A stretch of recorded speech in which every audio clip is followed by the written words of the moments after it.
Olá, pessoal, novamente. Agora já dizendo boa noite a todas e todos que estão aqui. Muito bom ver vocês de novo aqui no nosso auditório.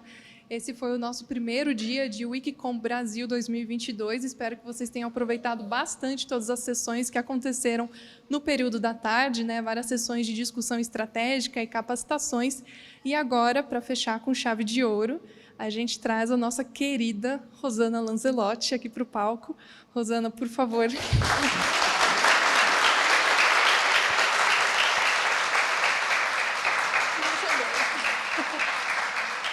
A Rosana Lanzelotti. Vejam aqui o artigo dela na Wikipédia em português. A Rosana de Saldanha de Gama Lanzelotti é uma cravista e pesquisadora brasileira. Considerada uma das principais cravistas do Brasil, foi premiada pelo Conselho Estadual de Cultura do Rio de Janeiro com o Golfinho de Ouro, em reconhecimento pelos seus esforços em prol da divulgação da cultura. Também recebeu do governo francês a Comenda Chevalier de Ordem das Artes e Letras. A Rosana faz muita coisa. A Rosana é maravilhosa. A Rosana também é nossa parceira do Glam Música Brasilis. Eu vou deixar a Rosana contar tudo o que ela faz com Música Brasilis, o que ela faz com Wiki, e vou deixar ela tocar esse maravilhoso cravo que está aqui no palco o dia inteiro, pedindo para ser tocado. Tá certo? Espero que vocês aproveitem bastante essa sessão. Rosana, um prazer gigantesco ter você aqui com a gente. Estou terrivelmente emocionada, imagino que muitos aqui também. A expectativa é muito grande e vou deixar você fazer aqui essa interpretação maravilhosa para a gente de Cravo e Wikidata. E depois, quando a Rosana finalizar aqui, a gente segue para um maravilhoso coquetel. Então, Wikicom Brasil, gente, é isso, é coisa muito chique, tá?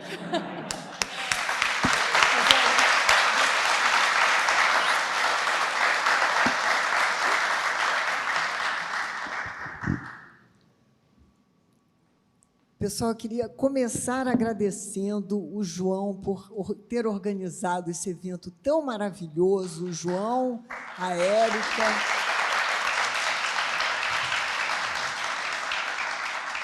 E por esse convite tão honroso para estar aqui com vocês hoje, poder mostrar um pouco do cravo brasileiro, porque o que eu vou tocar está na Wikimedia Commons, faz parte da nossa contribuição para os conteúdos de partituras musicais da Wikimedia, como eu vou falar daqui a pouco.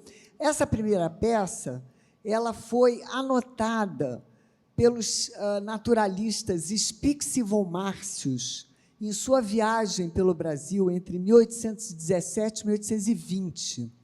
Eles vieram para observar a natureza brasileira, mas, para a sorte nossa e do público em geral, sorte nossa dos músicos e do público em geral, eles se encantaram com modinhas e lundus que eles escutaram no seu caminho e anotaram algumas dessas peças. Essas peças foram, digamos, editadas no âmbito do Música Brasilis e estão também no Wikimedia Commons.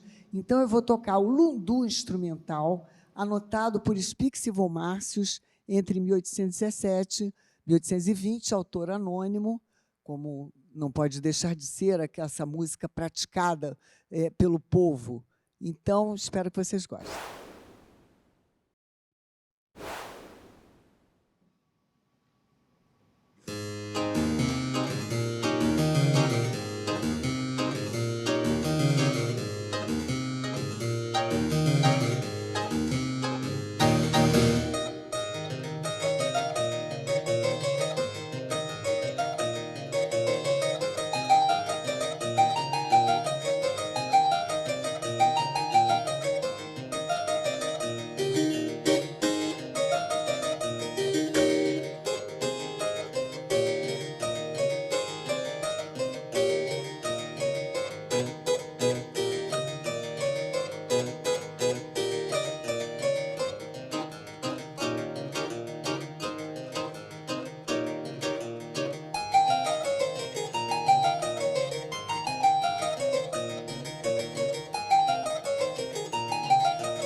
Faltou dizer uma coisa muito importante. O lundu é uma dança de origem africana, praticada pelos escravizados, e a gente tem muitos relatos daquele período dos viajantes que vieram após a abertura dos portos, a fundação do Reino Unido de Portugal, Brasil, Algarves, escandalizados com o lundu, que era a dança praticada pelos africanos, e que duas pessoas, o casal ia para o centro de uma roda e dava uma umbigada, que era o equivalente à reverência. Então, eles ficavam muito chocados com aquele contato físico dos corpos, mas a gente sente um ritmo sincopado que se transportou para vários gêneros populares brasileiros, o choro, o maxixe, o samba e outros. Essa música que eu vou tocar agora, do Ernesto Nazaré, é um batuque, também de origem africana, e que tem também esse ritmo sincopado tão característico da nossa música brasileira. Esse batuque foi dedicado ao compositor Henrique Oswald.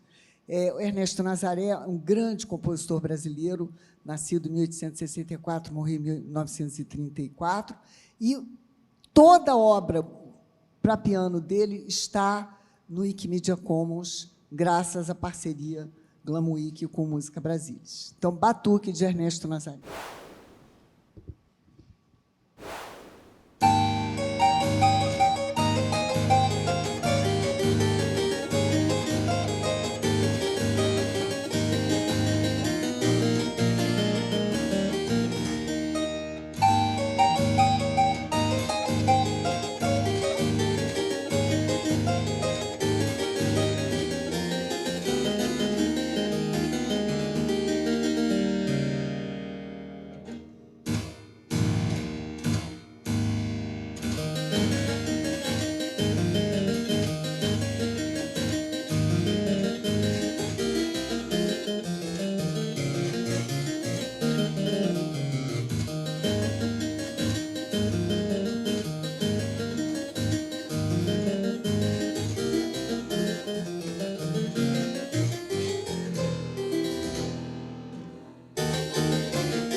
O Ernesto Nazaré não conheceu o cravo porque, no início do século XX, quando ele escreveu essas peças, o cravo estava relegado aos museus, ninguém tocava cravo. Ele escreveu para o piano. Mas, em muitas das suas peças, ele pensava num violão, que, na verdade, tem som de cordas pinçadas, como o cravo. Eu costumo dizer que o cravo é o violão com teclado, não é? Porque a forma como o som é produzido é exatamente como no violão ou na harpa. Ele dizia, por exemplo, no Apanhei de Cavaquinho, aqui o piano deve soar como um cavaquinho, também um instrumento de cordas pinçadas. E em várias músicas em que o solo está no grave, como é o caso dessa em que eu vou tocar, ele pensava realmente no violão. O Odeon é uma de suas peças mais conhecidas, então eu queria terminar essa parte musical com o Odeon, que ele escreveu porque ele tocava na antessala do Cinema Odeon, no Rio de Janeiro, não no local onde é hoje, mas na antiga Avenida Central, que se transformou na Avenida Rio Branco, e é uma das obras mais conhecidas desse repertório. Também está lá na Wikimedia Commons. Então, Odeon, de Ernesto Nazaré.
Então, vou falar um pouco dessa nossa atividade.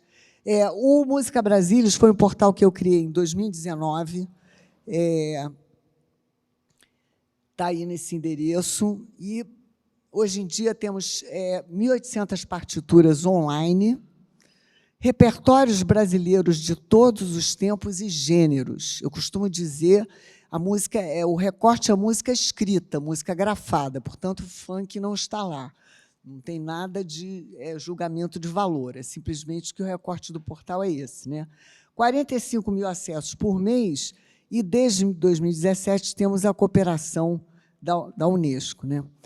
A justificativa é o difícil acesso a partituras musicais. Por exemplo, esse manuscrito que eu estou mostrando aí, é uma ouverture Independência, de autoria de Dom Pedro I, está lá no acervo da Orquestra Lira São Joanense, que não tem nem catálogo online.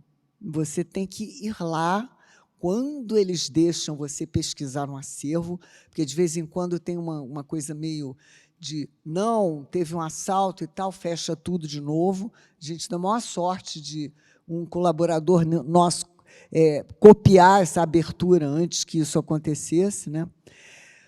Os especialistas dizem que 80% dos manuscritos brasileiros estão ainda em formato manuscrito, como essa aí. Agora não, porque a gente editou, está no Música Brasilis. Em alguns casos, as partituras foram editadas, mas as edições se esgotaram e não são reimpressas, né? Um exemplo é a redução para canto e piano do Guarani, editada pela Irmãos Ricordi, editora Ricordi, que é muito importante. Estava esgotada, agora temos também no Música Brasilis. Imagina, o Guarani, a obra emblemática do nosso compositor emblemático, que é o Carlos Gomes, né? Bom, declínio de edições musicais em papel é um fenômeno mundial, não é um problema só brasileiro. E isso é muito fácil de explicar, porque partitura só interessa aos músicos. Agora, o que os músicos não podem tocar, o público não pode conhecer. Então, quando eu digo para, enfim, para as pessoas, quanto essa questão de 80% dos repertórios, as pessoas ficam muito surpresas, porque a música é um legado brasileiro tão importante. Por exemplo, Vila Lobos tem muita coisa que nunca foi editada, que está lá manuscrita no Museu Vila Lobos, em Botafogo. Até o Tom Jobim, os repertórios sinfônicos, estão indisponíveis, né, em papel. Bom, no início do século XX, então, a gente tinha uma indústria editorial muito ativa. Por quê? Não tinha rádio, não tinha fonógrafo. Então, para tocar, para ouvir música, tinha que ser em torno do piano em casa, então as edições eram muito abundantes, né? Isso caiu, e hoje apenas coletâneas são impressas, porque têm, digamos, um preço maior e são consideradas economicamente interessantes pelas editoras, né? Bom, eu falo de editar uma partitura musical, vamos mostrar aqui, né? Por exemplo, esse aqui é um manuscrito do José Maurício Nunes Garcia, que é o maior compositor brasileiro do início do século XIX, né? Comida ali um pouco pelas brocas, pelos cupins e tal, né? Então, o trabalho de editar é pegar esse papel e, através de um software específico, né, que os mais usados são esses Finale e Sibelius, são proprietários e não tem nenhum brasileiro, digamos assim, enfim, que concorra com eles ainda, pelo menos. Transformar numa partitura bonitinha, bolinhas pretas no papel branco, que é isso que os músicos gostam de ver na sua frente quando eles têm que estudar uma música. Ninguém gosta, é muito pitoresco o manuscrito, mas é só pitoresco, que vamos combinar que ler aquilo ali não é para qualquer um, né? Bom, é isso que o Música Brasilis faz, a gente não se ocupa do papel, a gente trata esses manuscritos ou edições esgotadas e transforma em música, que os músicos vão poder, por exemplo, ler num tablet, né? Hoje em dia, quando vocês já devem ter visto, cada vez mais os músicos estão usando tablet para ler. Então, a gente está indo na boa onda, que é exatamente disponibilizar partituras pela web. É isso que o Música Brasilis faz. Agora, demos início em 2022 a um projeto muito grande, chamado Acervo Digital de Partituras Brasileiras, em que a gente pretende adicionar 5.000 partituras de compositores em domínio público. O recorte agora vai ser esse. Duração do projeto, 3 anos, acervos de todo o Brasil. Isso é importante dizer, porque tem repertórios que foram escritos lá em Belém do Pará, que Grão-Pará era separado do Brasil, né? que nunca vieram para cá. Então, portanto, ficou a circulação restrita. Ida em Recife, né? Por que ele andou? Eu não pedi para andar. Então, a gente está com grupos de pesquisadores nesses locais, são os pesquisadores que já pesquisam esses acervos locais, em parceria com Música Brasília, para conseguirmos, digamos, dar visibilidade, dar acesso a esses repertórios tão importantes de compositores daqueles lugares. Premissas. Vamos ter acesso a edições práticas com partes separadas, para os músicos poderem ler, cada um com a sua parte, acesso gratuito via web.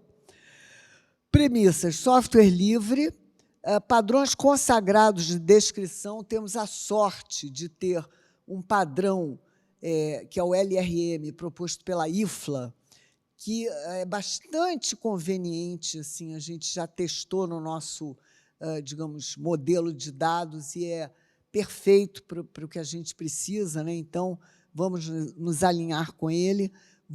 Estamos nos alinhando também com dados abertos, interligados ou conectados e princípios FAIR, para ampliar a visibilidade.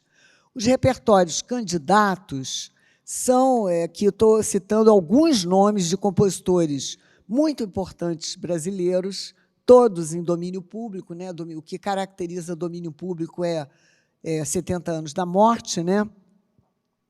Mas fizemos também uma consulta pública pelos conservatórios, universidades, orquestras e nossa rede de pesquisadores de música, que é a Ampom, pedindo sugestões, né? Digamos, propondo um conjunto de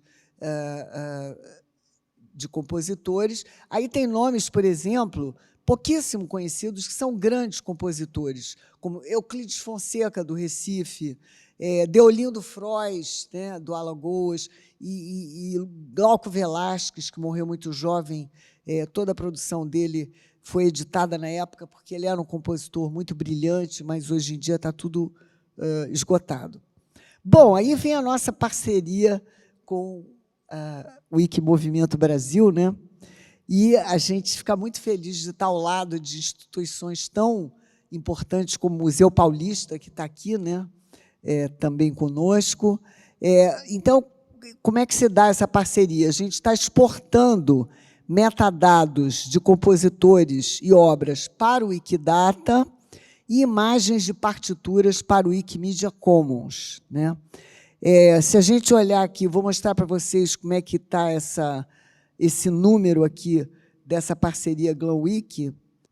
Isso aqui é o portal Música Brasília. Aproveitando que estamos aqui, eu contei para o João que de ontem para hoje, ontem eu estava andando de bicicleta, pensando na apresentação, aí eu pensei assim, a gente tem que vincular os nossos descritivos de compositores ao Wikidata. Então, o nosso webmaster implementou isso agora de tarde.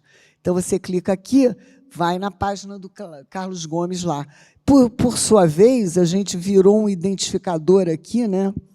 Então, se a gente clicar aqui em Música Brasília Composer, a gente volta lá para o nosso portal. Nosso portal tem essa carinha aqui, né? Depois vocês vão lá, curtam as redes sociais, por favor, e tal. E a pesquisa por partituras, que é o principal, digamos assim, subpágina, né, do portal, a gente pode fazer pesquisa por instrumento, além de compositor-obra, né, também por período, né, período da estético. E tem um slider aqui, né, vocês virem 1500 e tal, a gente pode restringir aqui. O que acontece? Por que a gente colocou esse slider? Porque um japonês provavelmente nunca ouviu falar de Alberto Nepomuceno ou de Henrique Oswald, mas ele pode querer fazer uma pesquisa de trios para piano, violino e violoncelo do período romântico. Então, ele restringe ali e possivelmente vai cair no repertório que interessa. Além das partituras e dos compositores, a gente tem recursos educacionais, tem uma parte bacana sobre instrumentos, inclusive com vídeos, né? Vídeos sobre instrumentos que são muito usados pelos professores, né, esse material aqui. Temos, por exemplo, quando a gente chega num instrumento específico, tem um vídeo aqui, eu não conectei o som, mas depois vocês podem ir lá olhar, tem uma história aqui dos instrumentos de cordas dedilhadas utilizados no Brasil, né, feitos por um especialista, que é o Nicolas. Categoria Música Brasílias, lá no Wikimedia Commons, a gente já contribui com 360 partituras, estão todas lá disponíveis, né, gratuitamente. Isso é muito bacana, porque amplia o reuso, né, do que a gente está fazendo lá no Música Brasílias. Agora eu vou voltar de vez aqui. Isso é muito importante para a gente. E muito importante para muita gente, né, porque a gente percebe que a Wikidata se transformou num hub, não é? Várias bibliotecas do mundo estão exportando seus metadados para lá. Por exemplo, a Biblioteca Nacional da França, British Library, Library of Congress, né? E tem essa questão muito importante da conciliação dos identificadores, né? Isso é muito importante, porque antes a gente tinha que ficar aquele negócio, catálogo de autoridades aqui, acolá, né? Então, esses identificadores, VIAF, ISNE, LOC, BNF, etc., e até o Música Brasílias também virou mais um identificador que está ali associado. E essa conciliação é muito importante, porque permite que se complete, não é, a descrição dos recursos que se disponibiliza. A gente está fazendo isso também em relação às obras. Então, o Odeon, Guarani, do Carlos Gomes, essas obras de que eu falei hoje, estão lá com nossas contribuições do Música Brasílias no Wikidata também, né? Então, por exemplo, aqui já mostrei lá o Carlos Gomes como entidade Wikidata, com o identificador Música Brasílias, entre outros, né? E a gente também tem contribuído para as páginas Wikipedia com conteúdos. Então, por exemplo, na página da Chiquinha Gonzaga, a gente postou uma partitura da Chiquinha Gonzaga, né? Porque as fotos são bacanas, mas é bacana também, quando se trata de um músico, você ter a partitura dele como imagem, né? Outro grande parceiro muito importante para o nosso projeto é o IBICT, do Ministério da Ciência e Tecnologia, porque um projeto cujo resultado é totalmente digital, como no nosso caso, a gente tem que assegurar a preservação digital perene. E o Música Brasílias, apesar de ser uma instituição sem fins lucrativos, não é perene, não é? Nunca se pode pretender uma instituição oficial, ela ou é perene, ou o que ela faz será perenizado por outra instituição oficial. Então, nossos patrocinadores, digamos assim, exigiram essa interveniência de um ente oficial que garante a preservação digital. Isso tem sido muito bom, porque no nosso mundo digital e no mundo dos musicólogos, o pessoal tem muito medo do digital, né? Acha que o papel é o bom para preservar. Ok, mas o papel tem aquele problema. A instituição de guarda, às vezes, tem uma dificuldade de, digamos assim, disponibilizar o acesso ao papel. Então, o digital cumpre esse papel de fazer essa ponte entre a instituição que tem o papel e o músico, né? Então, está muito claro para a gente qual é a nossa, digamos, função aí nesse mundo. Então, eu queria terminar agradecendo os nossos patrocinadores, né, o Instituto Cultural Vale e o BNDES, que nos apoia através da Lei de Incentivo à Cultura, os nossos parceiros, o Wikimovimento Brasil e IBICT. Temos aí alguns apoios, né? O Instituto Camões foi muito importante ano passado para a gente conseguir concluir a pesquisa de obras conhecidas de Dom Pedro I, estão todas disponíveis no portal e no Wikimedia Commons, editadas, de modo que esse ano estamos tendo assim, a alegria de ver várias orquestras importantes brasileiras tocando a partir dos nossos repertórios, o que também é bom porque nos dá feedback, a gente tem uma ida de duas mãos, né, ida e volta. Então, eles, quando encontram alguma questão nas partituras, nos devolvem essas observações e a gente atualiza. Então, isso está sendo muito importante. Temos também o apoio da Funarte e do Google for Nonprofits, através de quem a gente faz anúncios para ampliar aí a visibilidade do Música Brasília. Era isso. Então, estou à disposição. Muito obrigada pelo convite, mais uma vez, João. Muito obrigada, Érica, pela parceria maravilhosa. Sandra está aqui? Oi, Sandra! Com quem a gente fala, o Éder também, muito obrigada. E todos vocês, e parabéns por essa iniciativa tão importante que contribui para que a gente possa divulgar aspectos da nossa cultura brasileira para todo mundo. Obrigada.